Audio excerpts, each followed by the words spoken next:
Muy buenas tardes, queridos amigos, querida familia dominicana, dándole las gracias por sintonizarnos un domingo más aquí en Medicina de Cuerpo y Alma, en Cinevisión Canal 19. Hoy tenemos un programa muy bueno, tenemos la cápsula dermatológica de la doctora Alba Luz Rodríguez, quien nos hablará sobre las lesiones causadas por el cigarrillo electrónico. Yo les hablaré en mi cápsula urológica de los hidroceles y hoy tendremos una interesante entrevista con el doctor Luis Gómez Infante, médico ortopedista especializado en medicina deportiva y artroscopía. Espero que este contenido sea de su gusto. Buenas tardes, doctora. ¿Cómo está usted? Buenas tardes, doctor. Gracias por estar aquí como cada domingo a las 2 de la tarde. En el día de hoy no se pierdan nuestro contenido. Luego de esta pausa continuamos con la cápsula dermatológica. No se la pierdan. 80 años de historia de superación y éxitos de nuestro banco determina que en esta etapa también estamos contigo, para que juntos pasemos la página y podamos escribir un nuevo capítulo lleno de fe y confianza en el futuro. Porque solo con tu voluntad ponemos punto y final a la historia del COVID. Vacúnate. Banreservas, el banco de todos los dominicanos. Estamos de vuelta aquí en nuestro programa Medicina de Cuerpo y Alma, y en la cápsula dermatológica de este domingo vamos a hablar acerca de las lesiones producidas por el vapeo, o también conocido como vapear, que no es más que la inhalación o el uso de cigarrillos electrónicos. Esta nueva tendencia, no tan nueva, ya realmente tiene un tiempo en el mercado, la utilización de cigarrillos electrónicos, que venía en sustitución. Muchas personas utilizaban los cigarrillos electrónicos para dejar de fumar los cigarrillos tradicionales. Vino la nueva modalidad de estos cigarrillos electrónicos que brindaban la seguridad de ser menos nocivos que los cigarrillos tradicionales. Pero en la juventud, en la actualidad, está muy de moda la utilización de estos cigarrillos que vienen en forma de un cigarrillo normal, como vamos a ver en la imagen siguiente, y otros vienen pues que parecen como si fuesen una memoria, un puerto USB que se conecta, se carga y se recarga. Los cigarrillos electrónicos tienen un espacio para depositar una sustancia o aditivo que vienen de muchos sabores, de diferentes tipos. Y estamos viendo en la imagen dos diferentes maneras de presentación de estos cigarrillos. Por ejemplo, tenemos en la parte de arriba el cigarrillo tradicional, tiene la forma del cigarrillo tradicional, pero es electrónico, y abajo tenemos las imágenes de lo que son los portátiles, que parecen como si fuesen memorias que se conectan, y también tienen la boquilla para inhalar. En el espacio en donde se coloca la sustancia, pues se quema la sustancia y se produce un vapor que uno inhala. Y por eso es que se llama vapeo o vapear. Entonces, mucha gente utilizaba esto para dejar de fumar. Pero realmente, ¿qué nos dicen a nosotros las organizaciones internacionales? ¿Qué se ha hablado? ¿Qué tan seguro para nuestra salud es la utilización de un cigarrillo electrónico? Nosotros tenemos que la FDA, que es la organización encargada de la regulación de las drogas y de los medicamentos, nos recomienda que se utilice el cigarrillo electrónico para dejar de fumar. No lo recomienda. Realmente se recomiendan otros tipos de métodos, como la utilización, por ejemplo, de ejercicios, terapias para dejar el hábito, pero no cambiar del cigarrillo normal al electrónico con la finalidad de dejar el vicio. ¿Por qué? Bueno, el control de enfermedades transmisibles en Estados Unidos, la CDC, ya ha reportado lesiones pulmonares propias de la utilización del cigarrillo electrónico. ¿Cuáles lesiones pulmonares? Más de 2.000 o 3.000 pacientes ingresados por complicaciones por la inhalación del vapeo, propias de inhalar las sustancias. También se han descrito que son tan adictivos como la heroína. Quiere decir que la utilización de los cigarrillos electrónicos produce igual adicción que si estuviéramos utilizando droga. Y en nuestros adolescentes y adultos jóvenes se ha descrito como droga de paso. Así como antes se utilizaba la marihuana como droga de inicio, ahora utilizan los cigarrillos electrónicos y de ahí pasan a otro tipo de hábito, a ingerir otro tipo de sustancias. Entonces, como ya se han descrito lesiones pulmonares propias del cigarrillo electrónico, entonces entre estas tenemos, por ejemplo, las neumonías químicas, el asma, ataques de asma, de broncoespasmo o apretamiento, alergias pulmonares a las sustancias, y les voy a mostrar las principales sustancias que se asocian a las complicaciones pulmonares. Inclusive se ha hablado de mayor incidencia de cáncer porque muchas de las sustancias tienen nicotina, que viene líquida y que se evaporiza en el cigarrillo produciendo el vapor y la gente lo inhala. La nicotina se asocia bastante a procesos de cánceres en boca, labio y pulmón. Vamos a ver en la siguiente imagen cuáles son las sustancias que se han asociado a complicaciones en las personas que utilizan el vapeo. Y se habla del cherry, la sustancia de cherry crunch, hot cinnamon, candies, en banana pudding, que son sustancias que se han asociado a mayores, que son los saborizantes que se le ponen al cigarrillo, que provocan mayores daños a nivel pulmonar. El pulmón no está diseñado para recibir este tipo de sustancias que son irritantes, aunque todavía no así se comercializa la sustancia, sí se ha visto complicaciones. ¿Por qué en dermatología se habla de la utilización de cigarrillo electrónico? ¿Qué tiene eso que ver con el dermatólogo? Bueno, nosotros hemos visto en el área de dermatología que los pacientes que utilizan cigarrillo electrónico, en el caso de los que utilizan nicotina, tienen menos producción de saliva y por lo tanto presentan boca seca, también presentan gingivitis, úlceras en la boca, la lengua vellosa negra, que es esta imagen superior que vemos de esta lengua negra, es producida directamente por la ingesta de la sustancia, por la inhalación, que produce esa complicación. También tenemos el aumento de las enfermedades transmisibles, porque muchos vapeadores se prestan de un lado a otro, de una persona a otra, el aparato sin la debida higienización, y estas personas contraen infecciones como el herpes oral, el citomegalovirus, por el hecho de compartir el aparato sin una higiene previa. También hemos visto pacientes que han tenido quemaduras en piel porque el cigarrillo electrónico explota, hay un daño en el aparato y han tenido quemaduras de segundo y de tercer grado en la piel. También el pichuete, la boquilla del aparato del cigarrillo está hecho muchos a base de níquel y el paciente presenta alergia al níquel. Inclusive cuando se ponen el cigarrillo en la boca pueden presentar hinchazón de los ojos, enrojecimiento de la cara y también hinchazón de labios y de boca. Hemos visto aumento en la incidencia de cáncer de labio en pacientes que consumen este tipo de hábito del cigarrillo electrónico, del vapeo.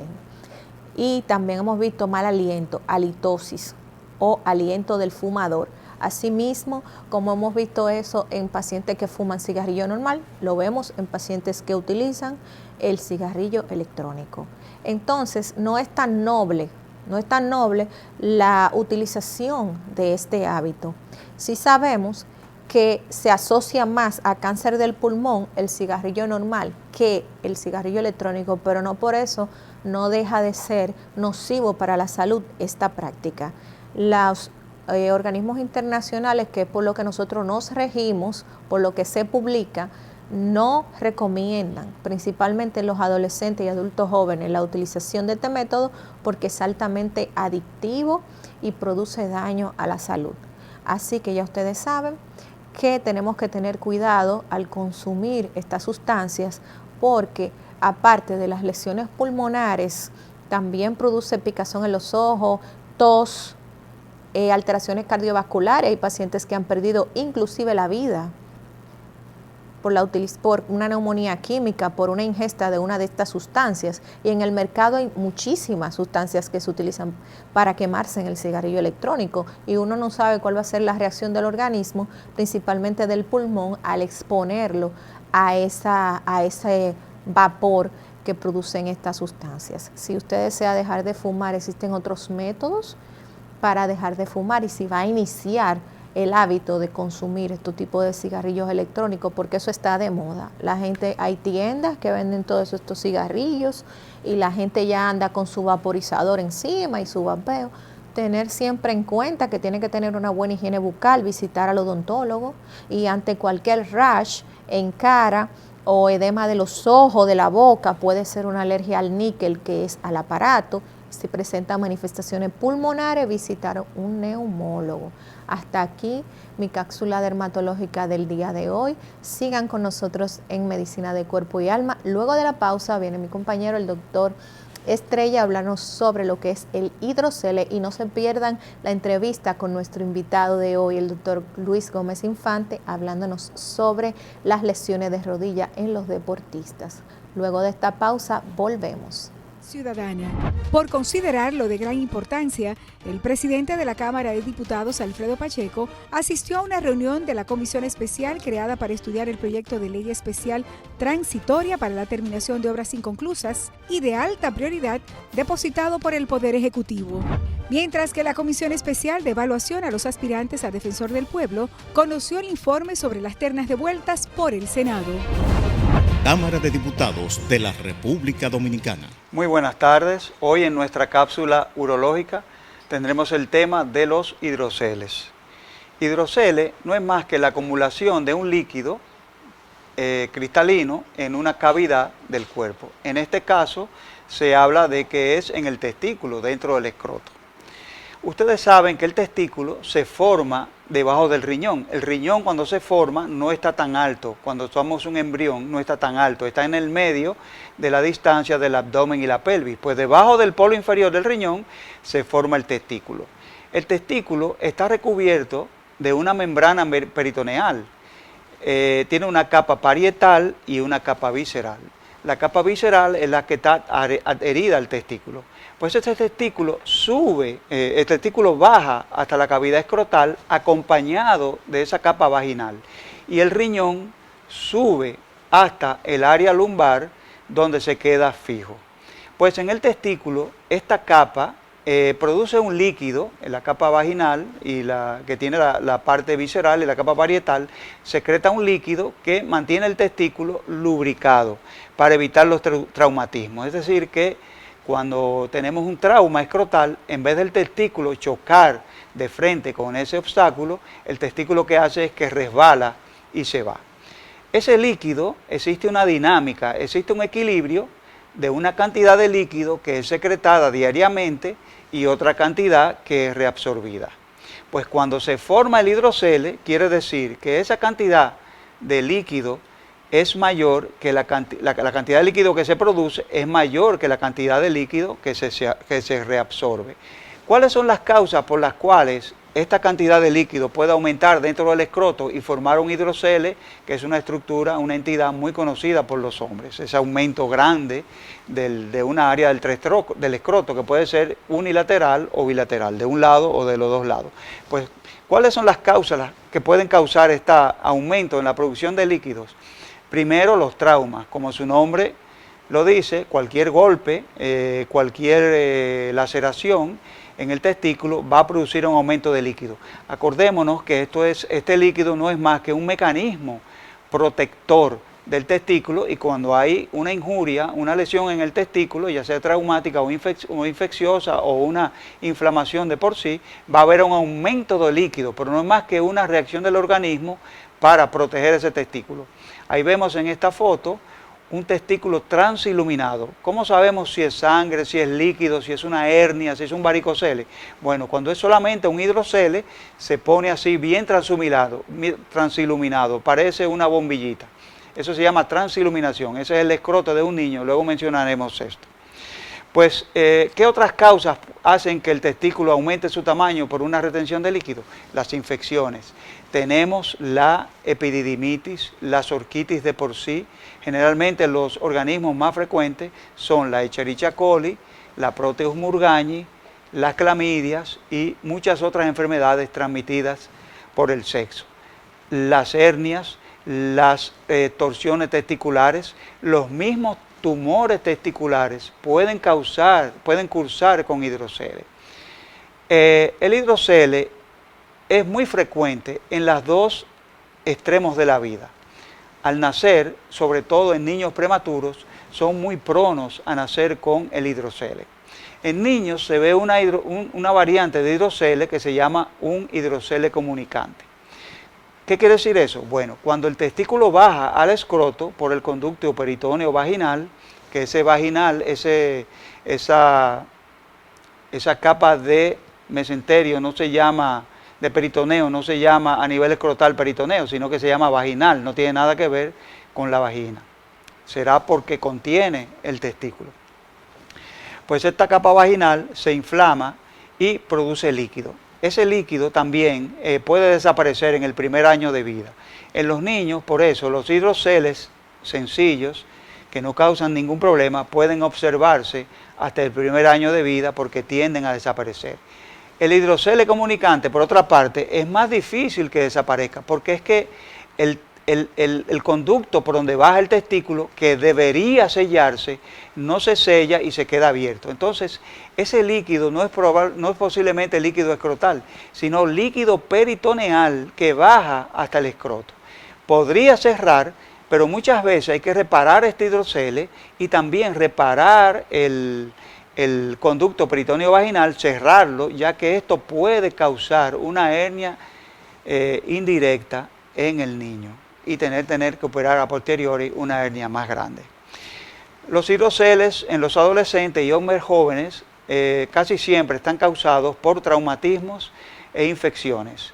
Ya les dije que muchas veces es una defensa que el cuerpo tiene para proteger aún más este testículo en contra de esta injuria que se está presentando.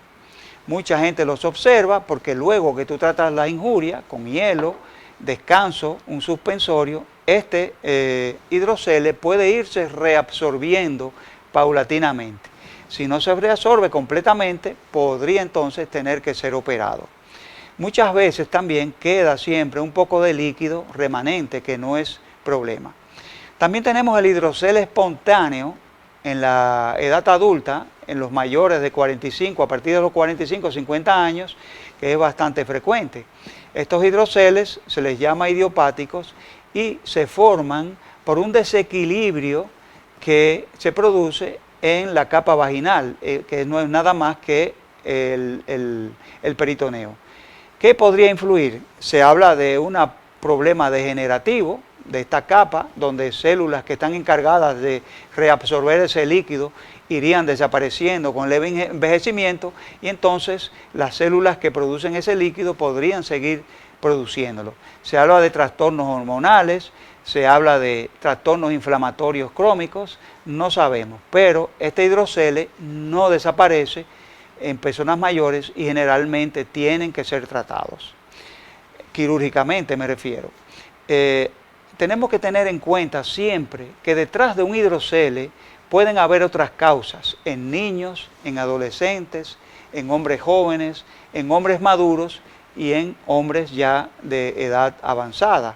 Tenemos que descartar siempre una patología secundaria o que esté detrás del problema, como sería una epididimitis, una orquiepididimitis, un varicocele, una torsión testicular, un tumor testicular, pacientes con hernias y que han sido tratados ya quirúrgicamente en esa área. Pacientes que han sido tratados de hidrocele tienen a veces recidivas, son muy raras, pero se presenta en forma de hidrocele invertido. ¿Qué quiere decir esto? Generalmente el hidrocele, 95%, el testículo está dentro de esa cavidad líquida, pero cuando la hidrocele ya ha sido operado, se forma entonces un hidrocele secundario y el testículo está afuera, por eso se llama hidrocele invertido. Es muy raro, pero podría verse. también tenemos que descartar todos estos problemas. Todo esto lo hacemos a través de sonografía, un buen examen físico y con otros métodos como la punción y el análisis del líquido. Sobre el tratamiento, existen muchos tratamientos. Se hablaba antes de la punción. La punción era puncionar con anestesia local, ahí se ve, ese líquido o no se tenía que inyectar nada, una sustancia esclerosante. O sea, podemos puncionar y vaciar el líquido y poner mucho hielo, o también poner una sustancia esclerosante, una forma de ayudar a que las células que producen el líquido no lo produzcan más. Finalmente, la cirugía. En el momento de la cirugía, tenemos que examinar el extremo de arriba de la cavidad donde está sometido el testículo y tenemos que ver que está cerrada. Primero, para ver que no es un hidrocele comunicante y que no tenemos que corregir también este defecto de esta apertura en el conducto peritoneo vaginal, y para ver también que este paciente no tenga una hernia. Simplemente introduciendo el dedo, buscando la parte, el techo de este saco vaginal y comprobando que está sellado. Tenemos también, si el paciente tiene ascitis, que tiene enfermedad hepática, a veces este conducto peritoneo vaginal se abre y se empieza el hidrocele a llenar de contenido peritoneal. Sabemos que en los pacientes hepáticos se forma la ascitis y tenemos que ver, porque entonces la corrección es de otro tipo, no es simplemente una hidrocelectomía. ¿Qué se hace cuando se opera la hidrocele? Simplemente se diseca esta capa vaginal y se vierte. ¿Qué quiere decir eso? Se marsupializa. Vemos cuando cogemos una camisa o un pantalón y volteamos la manga o el pantalón. Entonces queda invertido y el testículo queda afuera. De manera que si se produce líquido, es reabsorbido por tejido circundante y por el cremaster que queda en contacto con esta vaginal. Muchas veces también vemos hidrocele en otras variantes, después que han corregido varicoceles, pero eso es se ha ligado también los linfáticos que drenan los líquidos del escroto. Hasta aquí nuestra cápsula urológica, hoy con el tema de los hidroceles. No se pierda nuestra próxima sección, hoy con la entrevista con el doctor Luis Gómez Infante, médico ortopedista, quien nos hablará de las lesiones de la rodilla en medicina deportiva. No le cambie, prosiga con nosotros y gracias por su atención. 80 años de historia de superación y éxitos de nuestro banco determina que en esta etapa también estamos contigo, para que juntos pasemos la página y podamos escribir un nuevo capítulo lleno de fe y confianza en el futuro. Porque solo con tu voluntad ponemos punto y final a la historia del COVID. Vacúnate. Banreservas, el banco de todos los dominicanos. Buenas tardes, queridos amigos, y continuando con la programación de esta tarde, tenemos como invitado al doctor Luis Gómez Infante, médico ortopedista, especializado en medicina deportiva y artroscopía, y también se dedica a la parte de los hombros. Buenas tardes, doctor. Buenas tardes, doctora. Buenas tardes. ¿Cómo está la cosa? Bienvenido a nuestro espacio. Muchas gracias por la invitación. Gracias por estar con nosotros aquí en nuestro programa Medicina de Cuerpo y Alma. Doctor, dentro de la medicina del deporte, ¿cuáles son las lesiones más frecuentes que vemos aquí y a qué se deben esas lesiones? Mira, dentro de las lesiones más frecuentes, por el impacto que se produce, son las lesiones de rodilla. Y haciendo un pequeño preámbulo, con esto de la pandemia, que cerraron los gimnasios, cerraron los sitios de entrenamiento, todo el mundo aumentó de peso y también parte de nosotros combatir lo que es el coronavirus fue ponernos en forma. Entonces hubo una ola de lesiones en las rodillas. ¿Por qué? Porque todos quisimos en algún momento ponernos en buen estado de salud, quisimos perder peso y la manera más fácil de hacerlo fue haciendo ejercicio, caminando, corriendo, subiendo y bajando escalones, pero no de una manera adecuada. Y de ahí vinieron todas las lesiones en la rodilla. Hoy vamos a hablar básicamente de lo que es la rodilla del corredor, que abarca esas lesiones de las que te estoy hablando. La Perfecto. rodilla del corredor, y cuando hablamos de rodilla del corredor nos referimos a las personas que aparte de correr practican, no correr como si fuera una carrera, sino toda persona que camina o se ejercita con corriendo, trotando, puede tener igual lesiones de rodilla del corredor, no solamente porque se dedique a un maratón a correr, No. digámoslo así. Muy bien, sí, exactamente como tú dices. La rodilla del corredor abarca lo que son deportistas de fines de semana. ¿Y qué es eso? Soy yo que no soy deportista, pero que quiero mantener un buen estado de salud, pero solamente tengo sábado y domingo para hacer mis deportes. Y los sábados y los domingos yo quiero compensar los demás días que no he corrido. ¿Qué pasa con eso? O que no he caminado. Que yo someto a una cantidad de carga tan grande a mis articulaciones que le produzco daño. A los ciclistas, es decir, todo lo que son movimientos cíclicos con una articulación que tú lo haces de una manera inadecuada va a repercutir en la salud articular. Doctor, y entonces la persona, porque el ejercicio es bueno, no es malo, tiene una serie de condiciones, la liberación de endorfinas, mantenerse en forma, la ingesta de calorías, el control de la dieta. ¿Qué usted recomienda como médico ortopedista para una persona normal que sale a caminar para no lesionarse? ¿Qué usted recomienda? Bueno, primeramente es conocer tu condición física, es decir, no es hoy yo me levanté con deseo de caminar 10 kilómetros o voy a caminar 1 hora, no. En qué estado físico yo me encuentro para poder hacer X o Y deporte.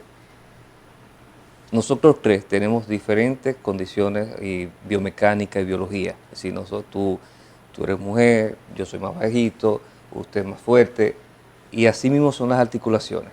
Y de esa misma manera se aplican los deportes. Es decir, por eso se recomienda siempre que antes de practicar cualquier disciplina, tú debes de pasar por donde un especialista en el área y que te oriente a ver qué disciplina tú puedes practicar. Si yo tengo una pierna más corta que otra, yo no puedo salir a caminar, yo no puedo salir a correr, porque si lo hago es como si yo tuviera la goma de mi vehículo que no mal alineada y balanceada. Entonces voy a ir gastando más una articulación que otra. ¿Qué yo puedo hacer en ese caso? O nadar, o montar bicicleta, o hacer ejercicio de gimnasio. Nada de impacto. Y las personas que quieren iniciar a correr, que ya saben que no va a repercutir por su condición física esa actividad, tienen que empezar increciendo, es decir, caminando. Si mi objetivo son 2 kilómetros, camino 2 kilómetros por 3 semanas, luego troto 15 segundos, camino 1 minuto, es decir, hay una serie de protocolos para tú hacer un ejercicio sin que te haga daño. Por ejemplo, la rodilla del corredor tiene dos tipos de patología. Uno se llama síndrome de la cintilla iliotibial y el otro es la condromalacia o síndrome patelofemoral. ¿Y qué es eso? El síndrome de la cintilla iliotibial es un dolor que va en la parte lateral del muslo. A todos nos ha dado en cualquier momento de la vida, incluso por estadística, a todas las personas que corren tienen un 40% de probabilidad de sufrir de ese síndrome, del síndrome de la cintilla iliotibial. Eso es como una banda que va desde la cadera hasta la rodilla. Y a la medida que tú vas haciendo la caminata, trotar o correr, esa banda va produciendo una fricción en el fémur. El fémur es el hueso que está en el muslo. Y esa fricción produce inflamación y produce dolor que va desde la cadera hasta la rodilla. ¿Qué es la condromalacia o el síndrome patelofemoral? Ese desgaste que ocurre en la rótula. Y la rótula es el huesito que tenemos delante de la rodilla. ¿Cómo pasa? Bueno, te voy a poner un ejemplo. Cuando yo estoy trotando o corriendo, el impacto que se produce en mi cartílago es como si yo corriera o chocara a una velocidad de 40 kilómetros por hora en un vehículo. ¿Y qué es el cartílago?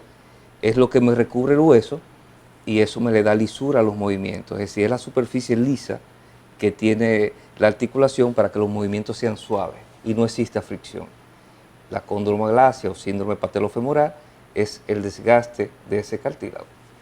Entonces, doctor, ¿cómo nosotros podemos identificar que tenemos una lesión en la rodilla por el ejercicio? Porque sabemos que cuando uno está haciendo ejercicio a uno le duele el cuerpo, ¿verdad? Le duelen los músculos, la pierna. O sea, ¿cómo yo puedo saber? Porque tenemos la concepción de que si nos duele es porque lo estamos haciendo bien y tenemos que continuar. Sí. ¿Cuál es su recomendación en todas las personas que van a los gimnasios o que hacen ejercicios en casa y sienten dolor? ¿Cómo identificar que tal vez haya una lesión en el músculo o en la articulación que no es propio del ejercicio, sino ya que hay un problema? Te voy a responder la pregunta un poquito ampliada. El doctor al inicio habló de las endorfinas. Es decir, hay varias causas que me producen endorfinas. La endorfina es una sustancia que produce el cerebro que te da sensación de bienestar y felicidad. Entonces, hay dos alimentos que me producen endorfina, que es el chocolate y el picante. Relaciones sexuales producen endorfina, comer produce endorfina y hacer ejercicio, si te da felicidad. Y eso viene desde, si hacemos ejercicio y corremos y nos sentimos felices cuando estamos en buen estado físico, desde hace miles de años. Porque mientras mejor estado físico tú tenías, más capacidad para supervivir tú tenías. Hace 4.000, 5.000, 10.000 años. Tú podías correr rápido y tú tenías más capacidad o menos, tú tenías menos chance de que te matara un animal o te matara otra tribu. Y por eso nosotros nos sentimos bien, felices cuando hacemos ejercicio. La diferencia entre el ejercicio, cuando tú inicias el ejercicio y el dolor de tú iniciar ejercicio, el dolor va a estar referido en los músculos por una liberación de algo que se llama radicales libres. Se libera y eso produce dolor, produce sensación de quemazón, pero está en los muslos, en los antebrazos, en los bíceps. Es decir, dependiendo del ejercicio que tú hayas realizado, vas a tener ese dolor de gimnasio, que te dicen, sí, dale, te sientes bien. No, mentira. El dolor es una alarma de tu cuerpo que te dice que algo no anda bien. Cuando tú tienes una lesión en la rodilla por un exceso de ejercicio, porque te pusieron a hacer sentadillas, squats o lo que sea en el gimnasio, y te lesionaste, tuviste el síndrome de la cintilla iliotibial o la condromalacia, el dolor es muy específico y es un dolor que te molesta, ¿sí? Es un dolor incómodo. Y cuando tú lo tienes, tienes que saber frenar, porque si no frenas, algo que se puede manejar con reposo, compresas frías, analgésicos, puede pasar entonces a manejarse con otro tipo de medicamentos o incluso la cirugía. Un ejercicio más realizado en un gimnasio, y es el día a día mío, conlleva regularmente a una cirugía para poder reparar las lesiones. Si tú la determinas y lo detienes y le dices a tu instructor, me duele, no sigue, que tú vas bien, eso es lo que tú dijiste, tú lo estás haciendo bien, por eso te duele. No, espérate, el ejercicio no debe de doler, el ejercicio tú tienes que sentirte bien, tú te vas a cansar, tú te vas a forzar, tú vas a sudar, pero no debes de sufrir, no te va a producir ese dolor que te limite. Entonces esa es la diferencia. Doctor, ¿y qué importancia tiene la biodinámica, el diseño de un zapato específico, por ejemplo, para pisadores pronadores o supinadores, para prevenir las lesiones de rodilla, de cadera? Eso es importante. Claro, lo que me produce lesiones de rodilla, y ahí voy, son diferentes tipos de terreno. Así que tú tengas terrenos suaves, terrenos duros, salir a correr por primera vez a un trillo, a la loma, eso te puede producir dolor. Te puede producir dolor una mala elección en tu calzado. Entonces tú tienes que saber qué tipo de pisada tú tienes y para eso se hace una podometría, o se hace un estudio incluso de la marcha. Tú tienes que saber cómo tú vas a realizar tu ejercicio. El caminar o el correr es uno de los ejercicios que más se ha podido estudiar y que más estudios de biomecánica tiene, porque son movimientos cíclicos repetitivos, es decir, tú caminas de una manera. Aunque hay diferentes estructuras físicas en todos nosotros, el arte, es decir, el caminar, el deambular, se hace de una sola manera, ¿okay? Y por eso entonces ya nosotros detectamos qué te puede producir la lesión. Un zapato que esté gastado y no gastado que se te gaste, que se te vaya la suela. En teoría, cuando tú llevas con un zapato de deporte 500 50 kilómetros realizados con ese tenis, tú tienes que cambiarlo, aunque esté bueno. Aunque se vea bien, aunque se vea nuevo, O sea que, tú debes de cambiarlo. Wow. Porque la amortiguación de ese zapato está hecho para un límite de pisada. Entonces, eso hay que cambiarlo. Si tú tienes, por ejemplo, este me queda bien, este se ve muy bonito, ¿no? Pero tú tienes un pie pronador y tú entonces compraste un zapato que no es de pronación, tú te vas a lastimar. Son muchos detallitos, no es tan complejo, es solamente que te orienten y tú sabes elegir a tiempo. exactamente. Doctor, y antes de nosotros hacer ejercicio, ¿debemos de calentar? Sí, es la pregunta del millón de euros. Hace tiempecito se hizo un estudio en Europa sobre eso mismo, si es recomendable hacer estiramiento, calentar cuando vamos a hacer actividades físicas. Las conclusiones no fueron claras, al final de cuentas no te dijo, mira, sí es beneficioso porque va a evitar lesiones, pero sí te dice, no te va a producir una lesión que tú calientes. Entonces, yo entiendo que sí, que debemos estirar, que debemos de calentar. Todavía no hay una base científica que te diga que tú te lesionaste porque no calentaste, pero sí hay una que te dice que sí, porque tú calentaste no fue que te lesionaste. Sí, no sé, es como contradictorio, pero tú te sientes más libre cuando haces estiramiento, cuando calientas, incluso cuando se hacen competencias, las competiciones de alto rendimiento, en atletas de alto rendimiento, previo a una competencia, duran media hora calentando, 40 minutos, o montan bicicleta, o corren, o hacen mucho estiramiento, porque te aumenta la agilidad. Y previene las lesiones. Hablan de que calentar primero antes del ejercicio y luego tiene que haber un cool down, o sea, ir desacelerando poco a poco. Tienes que enfriarte. Y poco a poco, y luego también una fase de estiración dice que también es muy buena, sobre todo al final del ejercicio. Sí, porque así tú previenes una contractura.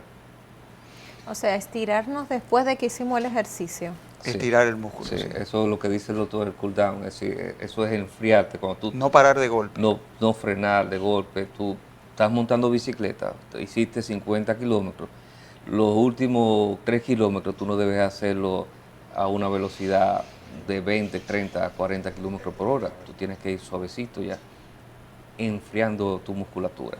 Cuando sales de la bicicleta, que te desmontas, haces estiramiento de tu isquiotibial y de tu cuádriceps, y así también evita las lesiones. Pero sobre todo, lo más importante en nuestro clima es la hidratación. Hidratarse no cuando tú estás haciendo ejercicio, sino antes de iniciar el ejercicio, durante y luego del ejercicio.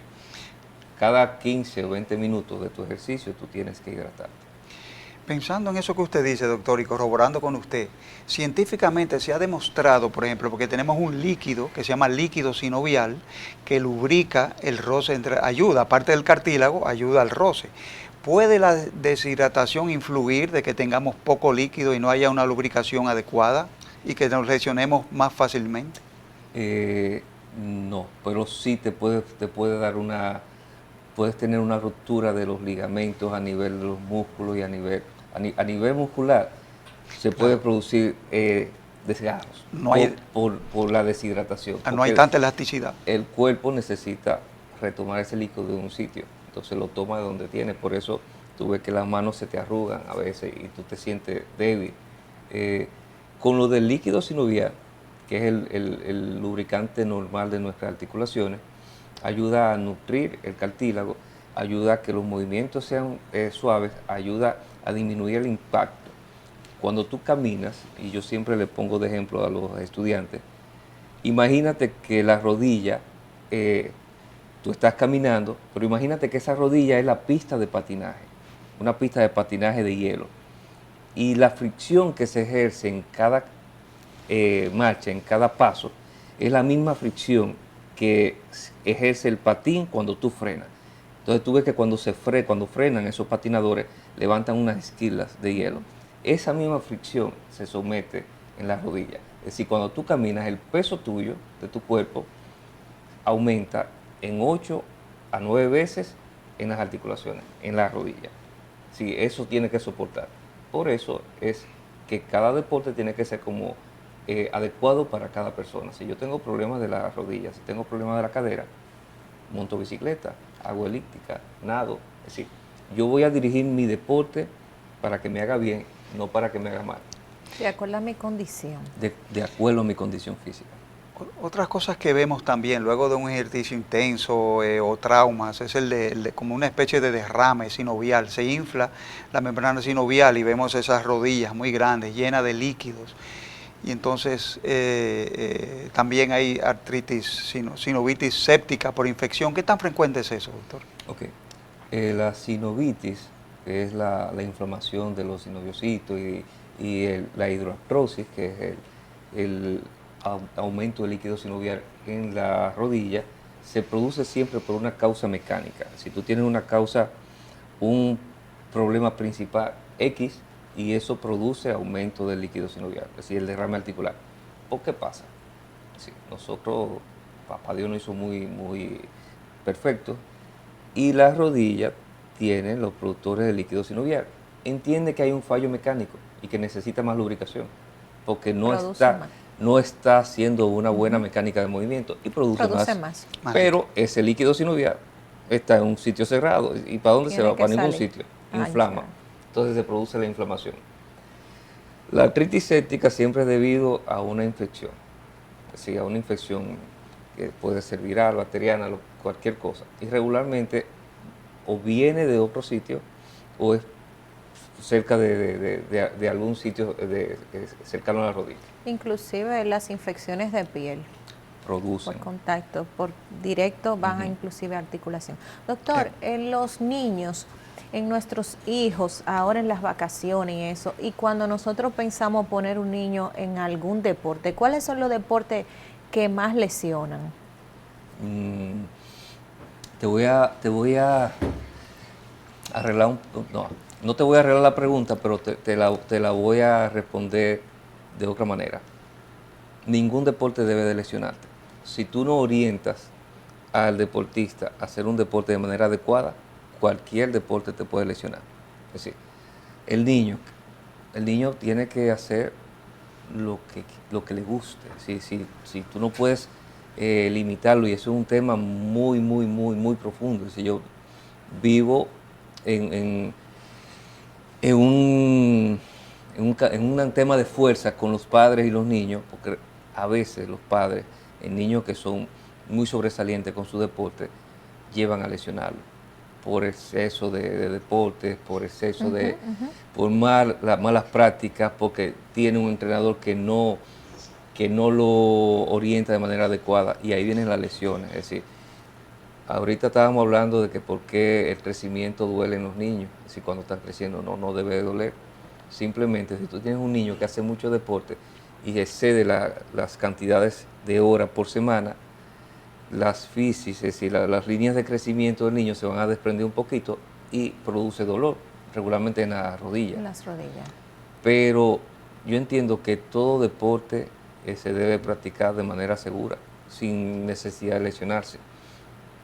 Obviamente, si un niño, por ejemplo en mi caso, con mi hija que le gusta los motores de enduro, tiene más probabilidad de caerse que uno que esté jugando tenis. Y si se cae, entonces yo sé que tiene que tener buena protección, que tiene que tener un entrenador que me la lleve increciendo, que no me la ponga a hacer el brinco, porque no sabe hacer el brinco. Un niño que está jugando fútbol, si practica 5 o 6 veces a la semana, está por encima de lo que debe de practicar, porque ahí vienen las lesiones, vienen los desgastes, y incluso tú le quitas el amor al deporte. El deporte debe ser para disfrutarlo, no que sea un trabajo. Si el trabajo es cuando sea grande, cuando son chiquitos es disfrutar lo que están haciendo. Claro. Bueno, estamos aquí en nuestro tercer segmento conversando con el invitado, y tenemos al doctor Gómez Infante, médico ortopedista, artroscopista y especialista en medicina del deporte, y estamos conversando acerca de las lesiones producidas por el ejercicio, enfatizándonos en la rodilla del corredor. Vamos a una pausa comercial y luego de esta continuaremos con nuestro conversatorio. No la cambien. El presidente de la Cámara de Diputados, Alfredo Pacheco, asistió a una reunión de la comisión especial creada para estudiar el proyecto de ley especial transitoria para la terminación de obras inconclusas y de alta prioridad depositado por el Poder Ejecutivo. Mientras que la Comisión Especial de Evaluación a los Aspirantes a Defensor del Pueblo conoció el informe sobre las ternas devueltas por el Senado. Cámara de Diputados de la República Dominicana. Y prosiguiendo con nuestro programa, tenemos la segunda parte de la entrevista. Hoy tenemos al doctor Luis Gómez Infante, médico ortopedista y especialista en medicina deportiva. Doctor, ¿usted recomienda la ingesta de algún tipo de suplemento, colágeno, ácido hialurónico, condroitin sulfato, glucosamina, para prevenir o para tratar estas lesiones que se pueden producir? Muy buena pregunta. Realmente sí, realmente primero dependiendo de la edad. Sí. Todo lo que tú mencionaste no se va a hacer en niños, porque no hay estudios que digan que son eficaces y que son seguros. ¿Okay? En adultos, por ejemplo, yo tengo un grupo de corredores, de maratonistas, que van a Boston, que van a Chicago, que van a Europa, y cada vez que van a tener un maratón de eso, yo le hago una revisión. Si es necesario, se le coloca el colágeno, que es bastante bueno. ¿Okay? En teoría, fortalece lo que son los ligamentos y la musculatura y disminuye la fricción. El condroitin sulfato con la glucosamina también ayuda. Suplementos, vitamina C, vitamina E, vitamina D, todos los suplementos que el cuerpo necesita diariamente para una vida normal, tú los necesitas cuando tú estás aumentando tu gasto calórico. Si mi gasto calórico, lo que yo necesito consumir son 2.500 calorías diarias, pero yo estoy gastando 4.000 calorías, como en el caso mío cuando yo monto bicicleta o cuando practico enduro, gasto 3.000, 4.000 calorías cada vez que salgo. Yo necesito darle a mi cuerpo esos nutrientes que estoy consumiendo de más. Entonces, mantenerme hidratado. Hay sueros de hidratación oral, que son unas pastillitas que son electrolitos, tú lo pones en tu agua. Electrolitos son sodio, potasio, magnesio, calcio. Porque es lo que yo estoy perdiendo sudando. Proteínas como el whey, que es una proteína de suero de la leche.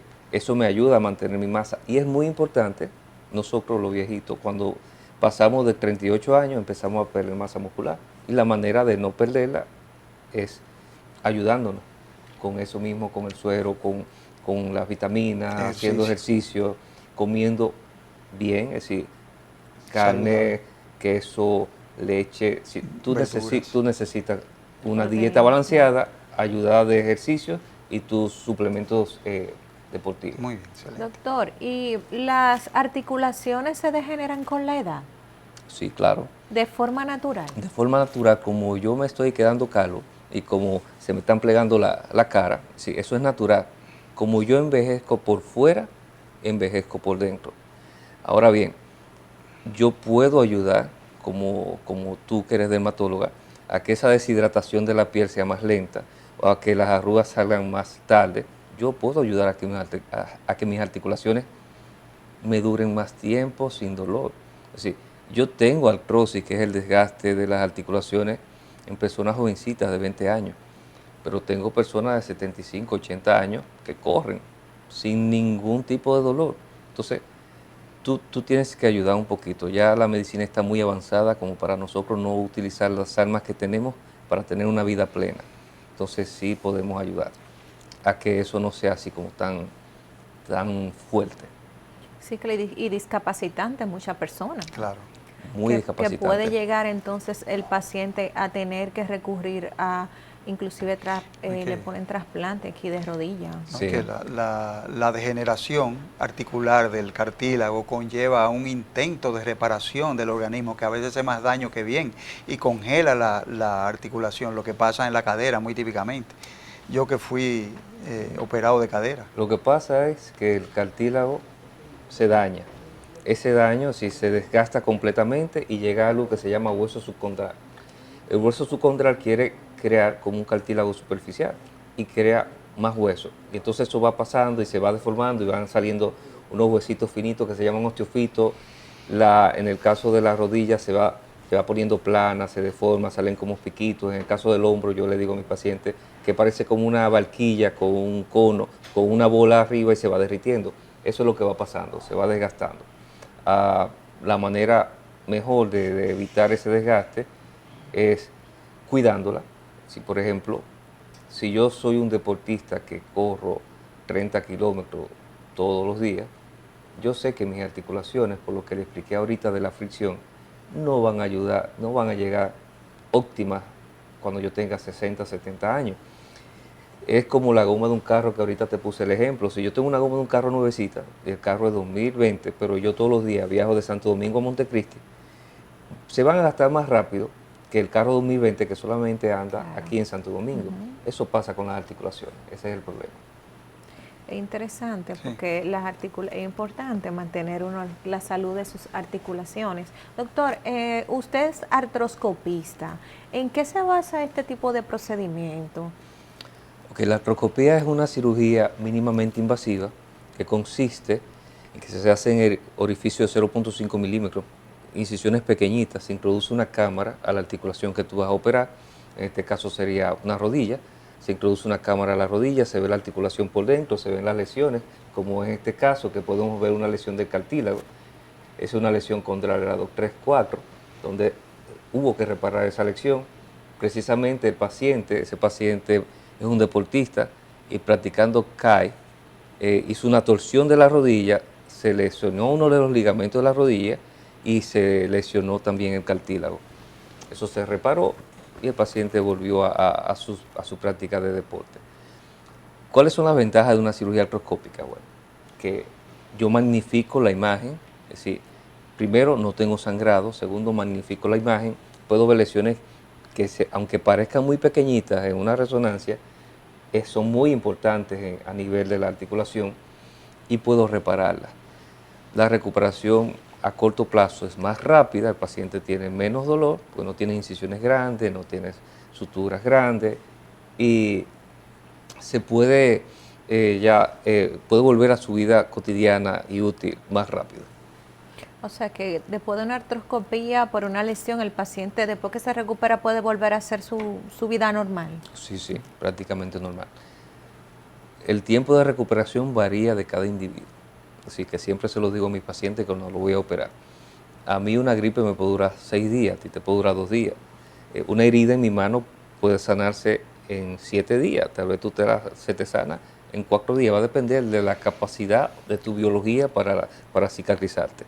Pero en teoría, los pacientes ya están en su actividad física entre los 4 y 6 meses luego de ser operado. O sea, 1 año más o menos. Digo, no, medio año. Menos de 1 año, 6 meses. 6 meses. ¿Está la artroscopía limitada a la rodilla o también se puede hacer en hombros o en codo? En cadera no, porque es muy profundo. Pero en cadera sí ¿Se puede hacer? se hace muchísimo y realmente es muy buena la artroscopía de cadera. Yo no hago artroscopía de cadera, solamente de hombro y de rodilla, pero sí, yo tengo compañeros que son sus especialistas en eso y he tenido la oportunidad de entrar a la cirugía y es muy bueno, sí. Lo mismo que yo reparo en un hombro, se parece mucho a la cadera, reparan el labrum. Las cirugías de hombro son bien nobles y el paciente queda muy bien después de la cirugía. Obviamente, uno como médico también tiene límites, es decir, nosotros no somos papá Dios. Hay pacientes en los que yo les digo, mira, yo no te puedo reparar ese daño que tienes porque ya tiene mucho tiempo. Entonces tú pasarías a lo que es un reemplazo articular. En vez de repararte la pequeña lesión de cartílago, tú tienes una lesión muy grande de toda la articulación y es mejor un reemplazo articular, hombro o rodilla. Muy bien. Doctor, para la población, ya que nos queda ya poco tiempo conversando, ¿cuál es su recomendación para todos los deportistas que hacen ejercicio para evitar que tengan lesiones en sus rodillas? Sintetizando, ¿cuál es el consejo a todos nuestros televidentes que nos visualizan cada domingo y que realizan ejercicio, no solamente correr, montar bicicleta? ¿Qué usted recomienda a esas personas que se ejercitan para evitar tener una lesión de rodilla? Primero, para los que no se ejercitan, nunca hay un límite de edad. Tú puedes hacer cualquier ejercicio que vaya acorde a tu condición física. Segundo, para los que se ejercitan, conocer el ejercicio. Regularmente nosotros nos enfocamos como en un solo corro solamente. No, tú tienes que combinar los ejercicios para que tengas buena masa muscular en todo tu cuerpo. Si yo corro, tengo que montar bicicleta. Si yo nado, tengo que correr. Y así yo tengo una compensación de los músculos. Y así tengo un equilibrio. Y básicamente a los que van a iniciar, orientarse, no es un estudio muy profundo, es solamente saber para qué tú estás capacitado. Sí, yo no estoy capacitado para subir el Pico Duarte, pero yo puedo ir a Mirador y dar una vuelta caminando. Es decir, solamente eso, es decir, tú saber que siempre vas de abajo hacia arriba, en todo, hasta en la vida tú vas de abajo hacia arriba, en los deportes tú vas creciendo y en los ejercicios más. Bueno, estamos muy contentos con la participación del doctor Gómez Infante en nuestro espacio. Hasta aquí en el día de hoy nuestro programa Medicina de Cuerpo y Alma. Gracias por sintonizarnos y los esperamos cada domingo a las 2 de la tarde aquí por Cinevisión Canal 19. Hasta una próxima entrega de nuestro programa. Sigan con la programación de nuestro canal Cinevisión.